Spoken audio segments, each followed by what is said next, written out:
আসসালামু আলাইকুম সবাইকে Khalid commerce platform for class 9 to 10 আমার এই ইউটিউব চ্যানেলে সবাইকে স্বাগতম। আমি খালিদ ইব্রাহিম। আশা করি তোমরা সবাই ভালো আছো। তো আগের ভিডিওতে আমি তোমাদের মোট মুনাফার 19 সকল অঙ্ক সলভ করাইছিলাম। তো আজকে আমি তোমাদের সাথে নতুন অঙ্ক নিয়ে আলোচনা করব। দেখো, আর্থিক অবস্থার প্রথম ধাপ মোট মুনাফা কিভাবে বের করে এটা আমি তোমাদেরকে শিখাইছি, এবং 19 বইয়ে যা যা মোট মুনাফা আছে এগুলো আমি সলভ করাইছিলাম। তো এখন আমি তোমাদের আর্থিক বিবরণী দ্বিতীয় ধাপ নিট মুনাফা কিভাবে বের করে তা নিয়ে আলোচনা করব। তো দেখো, নিট মুনাফা যদি বের করি তাহলে নিট মুনাফা বের করতে হলে প্রথমে আমাদের মোট মুনাফা কত আসছে এটা জানতে হবে। দেখো, আমরা ফার্স্টে মোট মুনাফাটা বের করব। মোট মুনাফা বের করে এখানে লিখবো যে মোট মুনাফা এত টাকা। লেখার পর লিখবো বাদ পরিচালন ব্যয়। এখন বাদ লিখবো হচ্ছে আমার পরিচালন ব্যয়। এখন অনেকের কোশ্চেন থাকতে পারে হচ্ছে পরিচালন ব্যয়টা কি।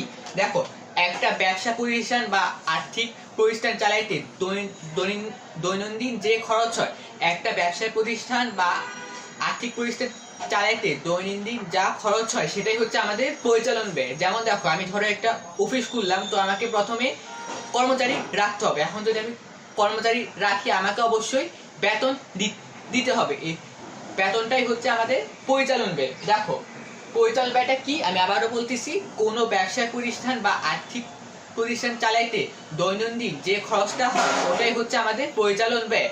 তো দেখো, ফার্স্টে আমাদের কি দিতে হবে? বেতন। আমি যদি একটা অফিস চালাই তাহলে আমাকে কর্মচারী অবশ্যই রাখতে হবে এবং তাদেরকে অবশ্যই বেতন দিতে হবে মাসে মাসে। তো বেতনটাই হচ্ছে আমাদের পরিচালন ব্যয়। তারপর হচ্ছে ভাড়া। আমি যে একটা অফিস খুললাম, আমাকে তো অবশ্যই অফিস ভাড়া মাসে মাসে দিতে হবে। তো ভাড়া হচ্ছে পরিচালন ব্যয়। তারপর হচ্ছে প্রদত্ত কমিশন। দেখো, কমিশন তো দেওয়াই লাগে। তারপর আছে বিজ্ঞাপন। আমি যে অফিস খুললাম, এই অফিসটা যদি আমি প্রচার করতে চাই, ফেমাস করতে চাই, আমাকে অবশ্যই পেপারে বিজ্ঞাপন দিতে হবে। তাই বিজ্ঞাপনটা হচ্ছে আমাদের পরিচালন ব্যয়ের মধ্যে পড়ে। তাহলে ফার্স্টে কি? বেতন, ভাড়া, প্রদত্ত কমিশন, বিজ্ঞাপন, বীমা প্রিমিয়াম, বীমা প্রদান, মানে বীমা প্রদানটা হচ্ছে আমাদের পরিচালন ব্যয়। তারপর হচ্ছে প্রদত্ত বার্তা দেওয়া লাগে অবশ্যই। বার্তা হচ্ছে পরিচালন ব্যয়। কোন বার্তা? প্রদত্ত বার্তা হচ্ছে পরিচালন ব্যয়। দেখো, ব্যাংক চার্জ, ভ্রমণ খরচ, অফিস খরচ, এগুলো কিন্তু সবই আমাদের পরিচালন ব্যয়। একটা কথা খেয়াল রাখবা, এখানে যে বেতন, ভাড়া, প্রদত্ত কমিশন, বিজ্ঞাপন, বীমা প্রিমিয়াম, প্রদত্ত বার্তা, ব্যাংক চার্জ, ভ্রমণ খরচ, অফিস খরচ, এগুলো কিন্তু সবগুলো কিন্তু আমাদের মুনাফা জাতীয় ব্যয়ের মধ্যে পড়ে। যেমন বেতন, ভাড়া, প্রদত্ত কমিশন যা আছে এগুলো সব মুনাফা জাতীয় ব্যয়ের মধ্যে পড়ে। তাহলে তোমরা এভাবেও করতে পারো যে মুনাফা জাতীয় ব্যয়গুলাই হচ্ছে আমাদের পরিচালন ব্যয়।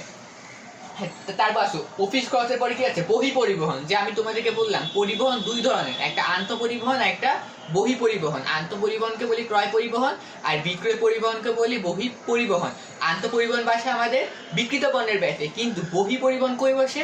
বহি পরিবহন বসে হচ্ছে আমাদের পরিচালনের ব্যয়তে। বহি পরিবহনকে আমরা বলি হচ্ছে বিক্রয় পরিবহনে, বহি পরিবহনটা হচ্ছে আমাদের পরিচালন ব্যয়। তারপর হচ্ছে স্থায়ী সম্পত্তির অবচয়। দেখো, স্থায়ী সম্পত্তির অবচয় কিভাবে বের করব আমি এটা তোমাদের একটু পর দেখাবো। তারপর দেখো, ইজারা সম্পত্তির অবলোপন, সুনামের অবলোপন, এগুলো কিন্তু আমাদের পরিচালন ব্যয়। তারপর হচ্ছে সমাপনী কুড়ি, সন্দেহজনক দেনা সঞ্চিতির যোগ, কুড়িন ও সন্দেহজনক দেনা সঞ্চিতির ঘাটতি বা উদিত। দেখো, কুড়িনটা কি, সমাপনী কুড়িন কিভাবে বের করে, প্রারম্ভিক কুড়িন থেকে মোট কুড়িন বেশি হলে কি হয়, মোট কুড়িন থেকে প্রারম্ভিক কুড়িন বেশি হলে কি হয়, এটা নিয়ে আমি তোমাদের পরের ভিডিওতে ভালো মতো আলোচনা করব। তো দেখো, এখন আপাতত তোমাদেরকে বলি কুড়িনটা কি। কোনো দেনাদার যদি তার দেনা পরিশোধ করতে ব্যর্থ হয় সেটাই হচ্ছে কুড়িন। তো এখন সমাপনী কুড়িন কিভাবে বের করে, প্রারম্ভিক কুড়িনটা কিভাবে বের করে, মোট কুড়িন থেকে প্রারম্ভিক কুড়িন বেশি হলে কি হয়, আর প্রারম্ভিক কুড়িন থেকে মোট কুড়িন বেশি হলে কি হয়, এটা আমি তোমাদের পরের ভিডিওতে দেখাবো। তো তারপর আসো,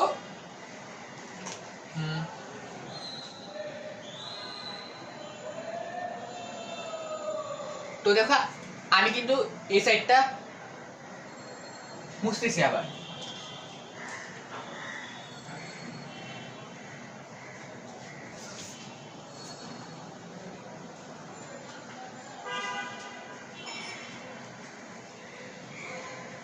এই যে আমি লিখলাম যোগ কুড়ি ও সন্দেহজনক দেনা সঞ্চয়ের ঘাটতি লিখলাম। তো এটা হচ্ছে মানে মোট কুড়িন যদি প্রারম্ভিক কুড়িন থেকে বেশি হয় তাহলে ঘাটতি, আবার প্রারম্ভিক কুড়িন যদি মোট কুড়িন থেকে বেশি হয় তাহলে উদ্বৃত্ত। এটা ঘাটতি। তো যোগ যদি বিয়োগ হয় তাহলে আমরা কি লিখবো?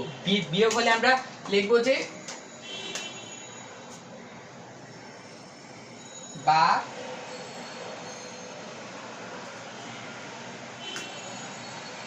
কুড়ি ও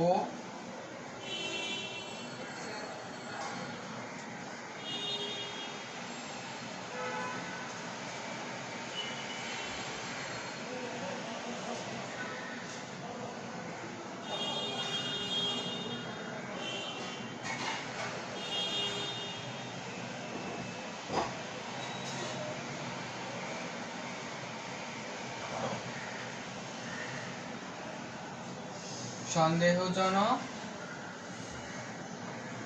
দেনা সঞ্চিতি যদি মোট প্রারম্ভিক কুড়ির মোট কুড়িন থেকে বেশি হয় তাহলে হবে হচ্ছে উদ্বৃত্ত, আর যদি মোট কুড়িন প্রারম্ভিক কুড়িন থেকে বেশি হয় তাহলে হবে হচ্ছে ঘাটতি। তো দেখো কুড়িন ও সন্দেহজনক দেনা সঞ্চয় উদ্বৃত্ত মানে এখানে হচ্ছে আমাদের প্রারম্ভিক কুড়িনটা বেশি মোট কুড়িনটা কম, তাই হচ্ছে উদ্বৃত্ত দিলাম আমি। তো লিখবো প্রারম্ভিক কুড়িন মাইনাস কুড়িন অবলোকন।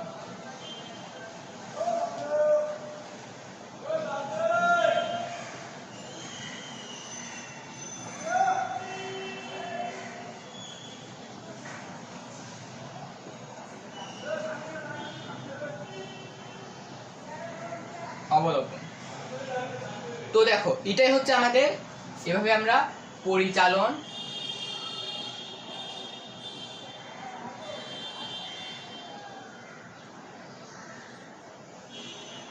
মুনাফা বের করবো। দেখো আমি ওই সময় কি করছি, ফার্স্টে আমি কি করছি, মোট মুনাফা বের করছি। মোট মুনাফা বের করার পর লিখছি বাদ পরিচালন ব্যয়। পরিচালনের মধ্যে বেতন, ভাড়া, অফিস খরচ এগুলো সব লিখছি।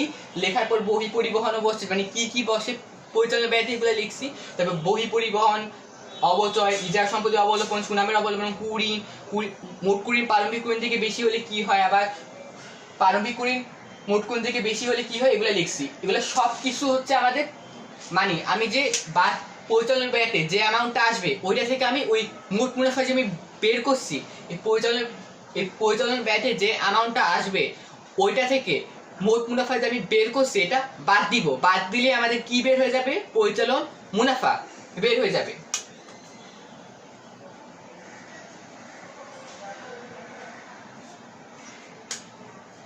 এই যে বাদ দিলাম, এটাই হচ্ছে আমাদের পরিচালন মুনাফা। এখন আমাকে তো বের করতে হবে নিট মুনাফা। নিট মুনাফা বের করতে হলে আমাকে এখানে আরো কিছু যোগ করতে হবে। কি কি যোগ করতে হবে? একটা হচ্ছে যোগ অন্যান্য আয়, আর একটা হচ্ছে বাদ অন্যান্য ব্যয়। দেখো আমি ফার্স্টে পরিচালন ব্যয়তে যা অ্যামাউন্টটা আসছে ওইটার সাথে আমি মোট মুনাফা যে আমি ফার্স্টে বললাম যে বের করতে হবে, ওই মোট মুনাফা থেকে আমি পরিচালন ব্যয়টা বাদ দিচ্ছি। বাদ দিয়ে আমি পরিচালন মুনাফাটা পেয়ে গেছি। এখন আমাকে কি বের করতে হবে, নিট মুনাফা বের করতে হলে যোগ অন্যান্য আয়। তো দেখো আয়তে কি বসে, রেয়ার মিলে সমস্ত আয় থাকে ক্রেডিট দিকে। তো আয় হচ্ছে আমাদের বসে যোগ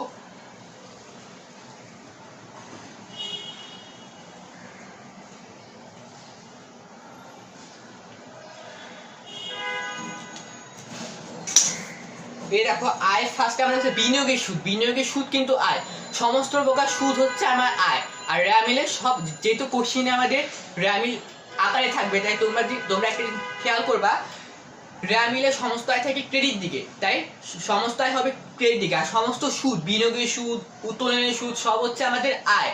তো দেখো বিনিয়োগের সুদ আয় বসে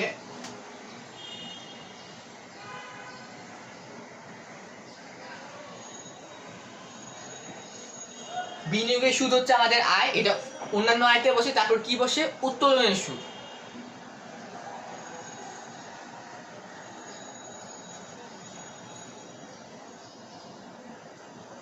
বিনিয়োগের সুদ, উত্তোলনের সুদ, তারপর কি প্রাপ্ত বার্তা, মানে আমি বার্তা পাইছি। দেখো প্রদত্ত বার্তা হচ্ছে পরিচালন ব্যয়তে, এটা কিন্তু আমি তোমাদের ফার্স্টে দেখাইছিলাম। আর প্রাপ্ত বার্তা হচ্ছে আমাদের অন্যান্য আয়তে। তো বিনিয়োগের সুদ অন্যান্য আয়, উত্তোলনের সুদও অন্যান্য আয়, সমস্ত প্রকার সুদ হচ্ছে অন্যান্য আয়তে বসে।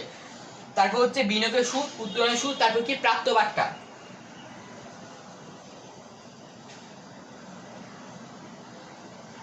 প্রাপ্ত বাট্টা মানে আমি বাট্টা পাইছি, এটা হচ্ছে অন্যান্য আয়। তারপর কি প্রাপ্ত কমিশন, মানে কমিশন পাইছি আমি। তো দেখো, প্রদত্ত কমিশন হচ্ছে পরিচালনা ব্যয়তে বসে, আর প্রাপ্ত বাট্টা হচ্ছে অন্যান্য আয়তে বসে। প্রাপ্ত বাট্টা, প্রাপ্ত কমিশন,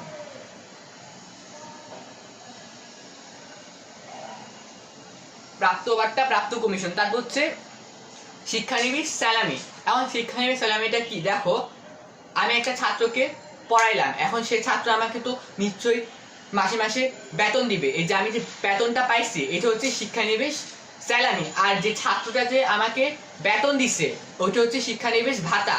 যে ছাত্র যে আমাকে, আমি যে ছাত্রের কাছ থেকে বেতনটা পাইছি, এটা হচ্ছে আমাদের শিক্ষানবিশ স্যালামি। আর ছাত্ররা যে আমাকে বেতনটা দিছে, এটা তার কাছে এক ধরনের ব্যয় না, এটা হচ্ছে আমাদের শিক্ষানবিশ ভাতা। আমি যে বেতনটা পাইছি, মানে আমি টিচার, ধরো আমি একটা ছাত্রকে পড়াইলাম, তো ছাত্রটা আমাকে মাসে মাসে বেতন দিল, এই বেতনটাই হচ্ছে আমাদের শিক্ষানবিশ স্যালামি। আর যে ছাত্ররা যে আমাকে বেতন দিছে, এটা তো তার কাছে এক ধরনের ব্যয়, তো এটা ওর কাছে হচ্ছে শিক্ষানবিশ ভাতা, আর আমার কাছে হচ্ছে শিক্ষানবিশ স্যালামি। তো শিক্ষানবিশ স্যালামি হচ্ছে আমাদের অন্যান্য আয়।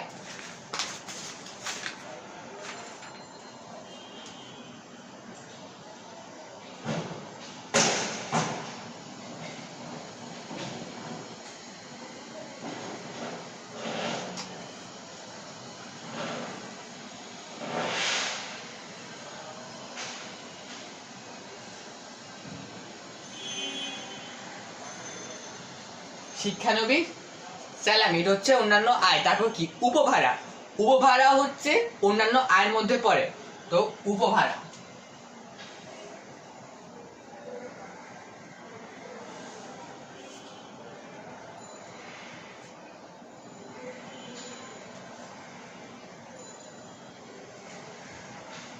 তো অন্যান্য আয়তে কি কি বসে? বিনিয়োগের সুদ বসে। অন্যান্য আয়তে বসে হচ্ছে আমাদের বিনিয়োগের সুদ, উত্তোলনের সুদ, প্রাপ্ত বাট্টা, প্রাপ্ত কমিশন, শিক্ষানবিশ স্যালামি, উপভাড়া। এই পাঁচটা জিনিসই বসে আমাদের অন্যান্য আয়তে। দেখো, বিনিয়োগের সুদ বসে, উত্তোলনের সুদ বসে, প্রাপ্ত বাট্টা, প্রাপ্ত কমিশন, শিক্ষানবিশ স্যালামি, উপভাড়া, এগুলো বসে আমাদের অন্যান্য আয়তে। তো এগুলো হবে যোগ। পরিচালন মুনাফা থেকে অন্যান্য আয় হবে যোগ দিব আমি। তো লিখি,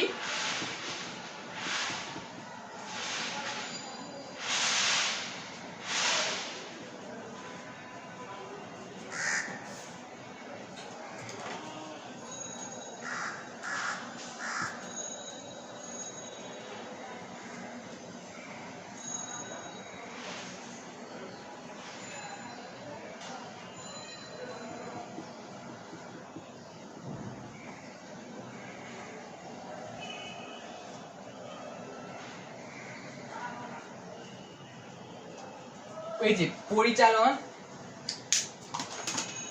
দেখো এই পরিচালন মুনাফা থেকে আমি অন্যান্য আয় যোগ দিব। অন্যান্য যোগ দিয়ে যা আসবে, এটা থেকে আমি অন্যান্য ব্যয়টা বাদ দিব। অন্যান্য ব্যয়টা বাদ দিলে আমার নিট মুনাফা বের হয়ে যাবে। এখন অন্যান্য ব্যয়তে কি কি বসে? অন্যান্য ব্যয়তে বসে, দেখো আমি অন্যান্য ব্যয়টা আমি এই সাইডে, অন্যান্য ব্যয়টা আমি এই সাইডে লিখতেছি। তোমরা আশা করি এগুলো ভালো মতো তুলছো, আর যদি না তুলে থাকো তাহলে আমার ভিডিওতে একটু দেখে নিবে এগুলা। দেখো, এই যে আমি এই সাইডগুলো এখন মুছলাম।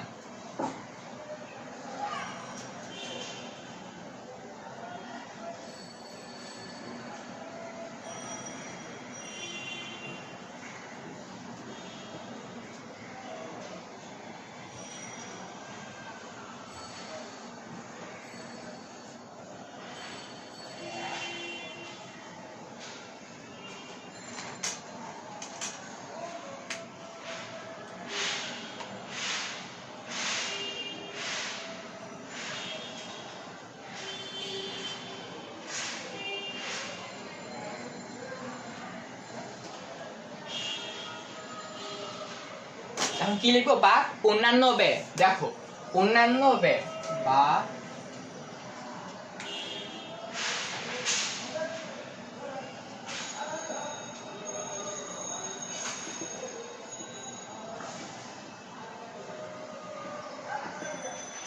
অন্যান্য ব্যয়তে কি বসে? ঋণের সুদ। দেখো ঋণের সুদ কিন্তু আমার কাছে এক ধরনের ব্যয়, কিন্তু বিনিয়োগের সুদ, উত্তোলনের সুদ এগুলো হচ্ছে আমাদের অন্যান্য আয়। এই যে বিনিয়োগের সুদ, উত্তোলনের সুদ এগুলো হচ্ছে আমার অন্যান্য আয়, কিন্তু অন্যান্য ব্যয়তে বসে ঋণের সুদ।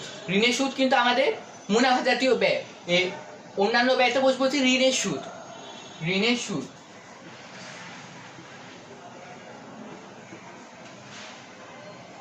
তারপর কি বসে? মূলধনের সুদ। দেখো মূলধনের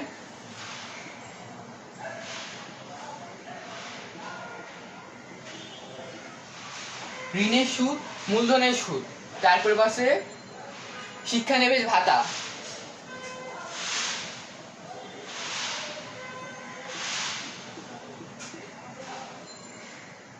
তারপর বসে হচ্ছে বিবিধ ক্ষতি।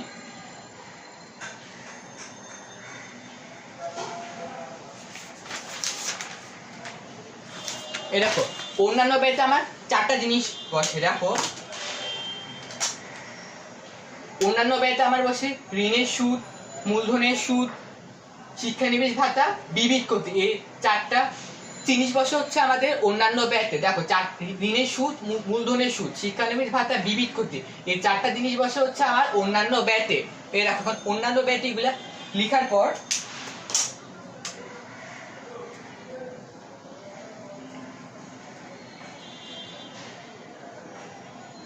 অন্যান্য ব্যয় থেকে মানে যে অ্যামাউন্টটা আসবে, এই যে অন্যান্য ব্যয়গুলো যোগ করার পর যে অ্যামাউন্টটা আসবে এটা থেকে আমি এই যে যোগ অন্যান্য আয় যে লিখছি এত টাকা, এই অন্যান্য আয় থেকে অন্যান্য ব্যয়টা বাদ দিব। বাদ দিলে আমি নিট মুনাফা পেয়ে যাবো। এই দেখো অন্যান্য আয় থেকে অন্যান্য ব্যয় বাদ দিব, বাদ দিলে কিন্তু আমি নিট মুনাফাটা পেয়ে যাব। তো অন্যান্য আয় থেকে অন্যান্য ব্যয় বাদ দেওয়ার পর যে অ্যামাউন্টটা আসবে এটাই হচ্ছে আমাদের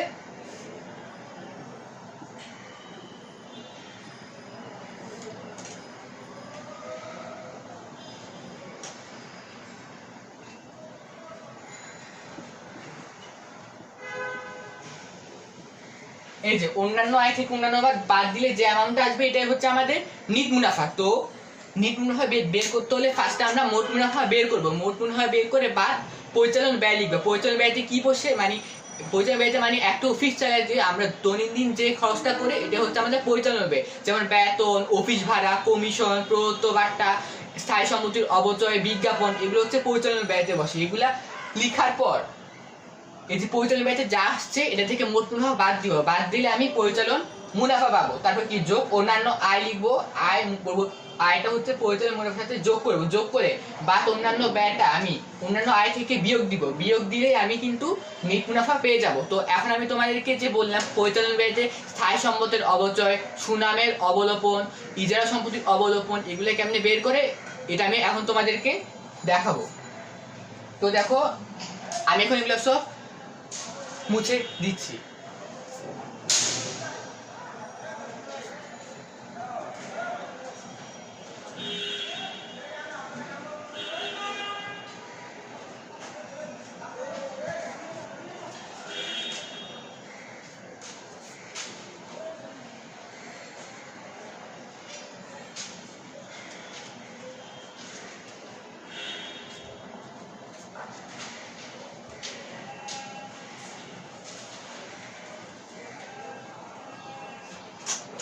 তো দেখো এখন স্থায়ী সম্পত্তির অবচয় আমরা কিভাবে বের করব।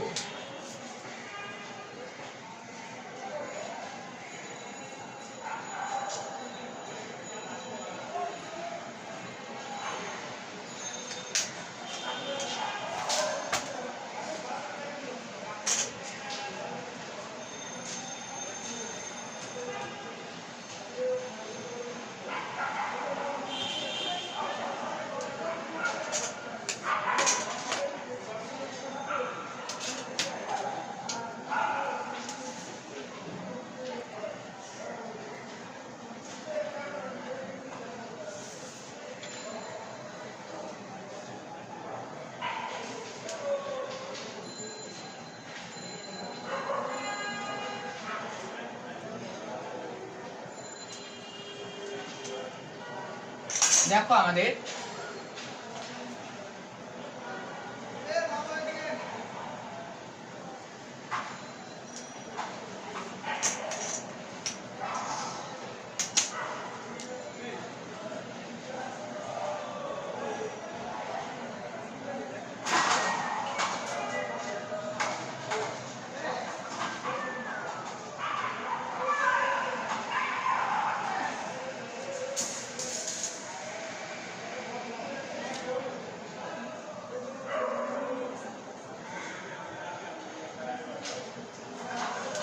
দেখো বিবরণ দেখো, সাপোজ ভাবো হচ্ছে এটা একটা র্যামিল। দেখো র্যামিলে আমাদের থাকে হচ্ছে আসবাবপত্র,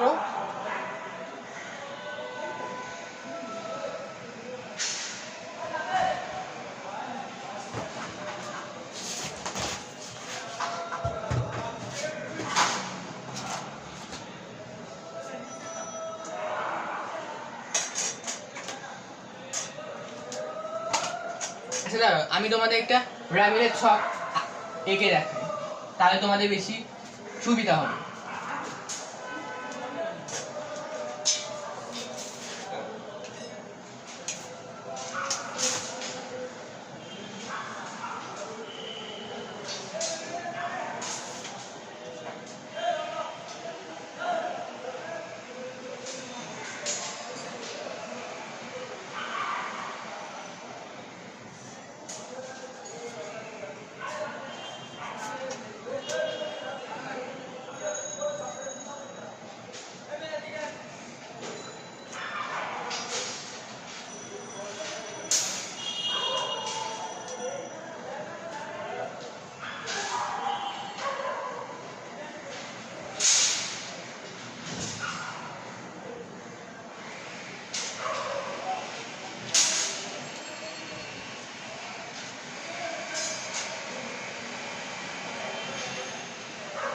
দেখো ক্রমিক নং হিসাবের নাম ডেভিড কেডি, এটা হচ্ছে আমার র্যামিলের ছক। দেখো কোশ্চেনে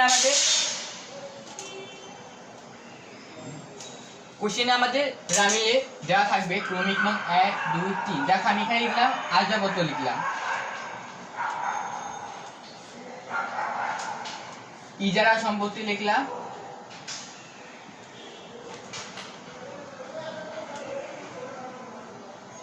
সুনাম, লিখলাম র্যামিলে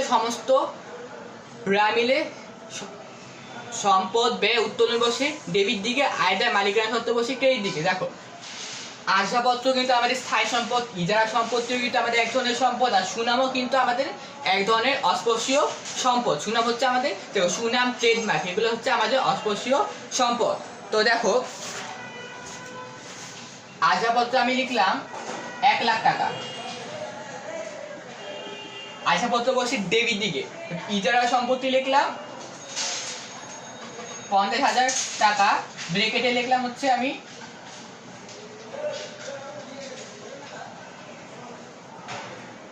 দেখো ইজারা সম্পত্তি এখানে আমি ব্রেকেটে লিখলাম 10 বছর। তারপর হচ্ছে সুনাম লিখলাম আমি 2 লাখ লিখলাম। দেখো তারপর দেখো এখানে আমি সমন্বয়তে লিখলাম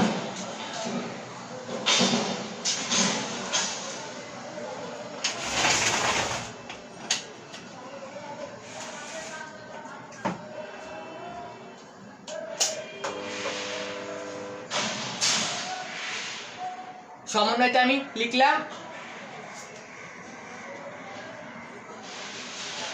সমন্বয় 1 এ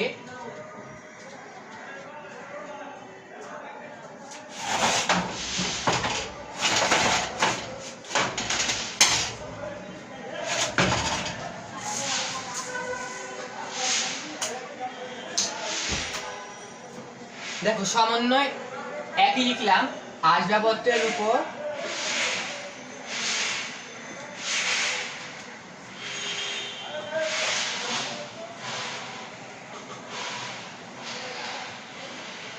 শুধু 10% অবচয় করো। তারপর সমন্বয় 2 লিখলাম সুনামের উপর 10% অবচয় করতে হবে।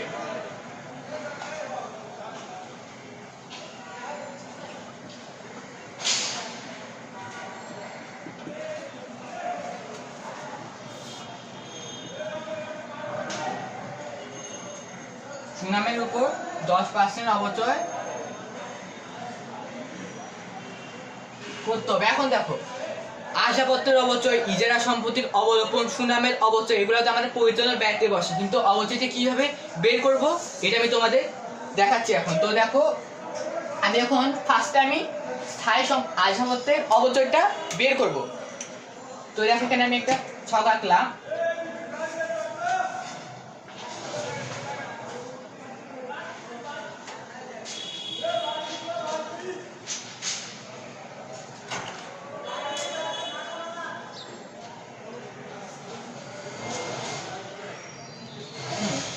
তো দেখো এখন আমি ফার্স্টে আসবাবপত্রের অবস্থা দেখো, আসবাবপত্র আছে কত আমাদের, আসবাবপত্র আছে হচ্ছে আমাদের 1 লাখ।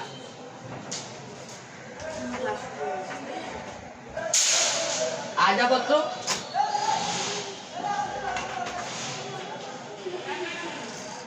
আসবাবপত্র আছে হচ্ছে আমাদের 1 লাখ। দেখো এই 1 লাখ থেকে এই যে আমি যে লিখলাম আসবাবপত্রের উপর 10% অবচয় করো, এই 1 লাখ থেকে 10% অবচয়টা আমি দিব। তো দেখো আমি ক্যালকুলেটারে দেখাচ্ছি, 1 লাখ ইন্টু 10%। দেখো 1 লাখ ইন্টু 10% আসে হচ্ছে আমাদের 10,000 টাকা। এই যে আসবাবপত্রের 1 লাখ আর এই যে অবচয়ের উপর 10%, 1 লাখ ইন্টু 10% আসে হচ্ছে আমাদের 10,000 টাকা। এই 10,000 টাকাটাই হচ্ছে আমাদের আসবাবপত্রের অবচয়। তো দেখো আমি এখানে লিখলাম, সাপোজ দেখো আমি পরিচালন ব্যয় বের করতেছি বা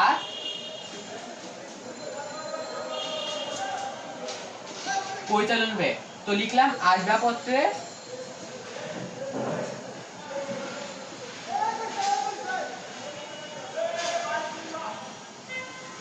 আসবাবপত্রের অবচয় পাইছি কত আমরা 10,000।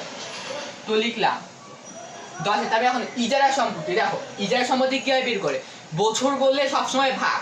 ইজারা সম্পত্তি বলছে 50,000, তবে লিখছে হচ্ছে ব্রেকেটে আছে 10 বছর। ইজারা সম্পত্তি বলছে 50,000, ব্রেকেটে বলছে 10 বছর। এখন দেখো 50,000কে খেয়াল রাখবা, একটা জিনিস খেয়াল রাখবা, বছর বললে সবসময় ভাগ হবে, বছর বললে সবসময় ভাগ হবে। তো দেখো 50,000 ভাগ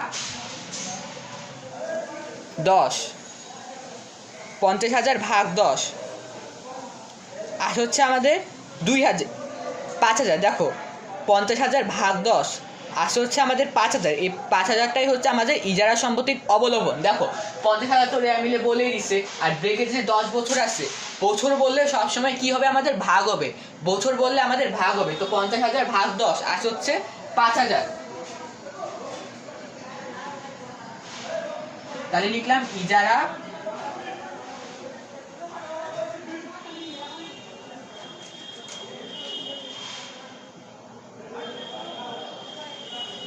ইজারা সম্পত্তি অবলম্বন 5,000 লিখলাম। দেখো ইজারা সম্পত্তি অবলম্বন বের করছি 5,000। কিভাবে বের করছি, এই 50,000 থেকে আমি 10 বছরটা যে আমি যে লিখলাম,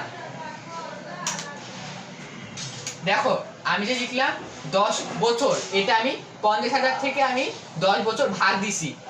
তো আসলে হচ্ছে 5,000। এটাই হচ্ছে আমাদের বছর বললে সবসময় ভাগ হবে। তো 50,000 থেকে আমি 10 বছরটা ভাগ দিছি, 50,000 ভাগ 10 আসছে হচ্ছে 5,000। এই 5,000টাই হচ্ছে আমাদের ইজারা সম্পত্তির অবলম্বন। এবার আসলে সুনামের অবচয় কিভাবে বের করবো। দেখো সুনাম আছে আমাদের রামিলে 2 লাখ টাকা, সুনাম আছে আমাদের রামিলে 2 লাখ টাকা, আর সমন্বয় 2 আছে সুনামের উপর 10% অবচয়, সুনামের উপর 10% অবচয় করতে হবে। দেখো সুনামের উপর 10% অবচয় করতে হবে, আর রেয়ামিলে সুনাম আছে 2 লাখ টাকা। দেখো তো 2 লাখ টাকা থেকে আমি 10% করলেই আমি সুনামের অবচয়টা বের করে ফেলবো। তো দেখো 2 লাখ ইন্টু 10%, 2 লাখ ইন্টু 10% আসে হচ্ছে আমাদের 20,000 টাকা। এই 20,000 টাকা এটা হচ্ছে আমাদের সুনামের অবলম্বন। দেখো 2 লাখ ইন্টু 10%, অ্যান্সার আসে হচ্ছে 20,000। এই 20,000টাই হচ্ছে আমাদের সুনামের অবলম্বন, মানে সুনামের অবচয় 20,000। তো লিখি সুনামে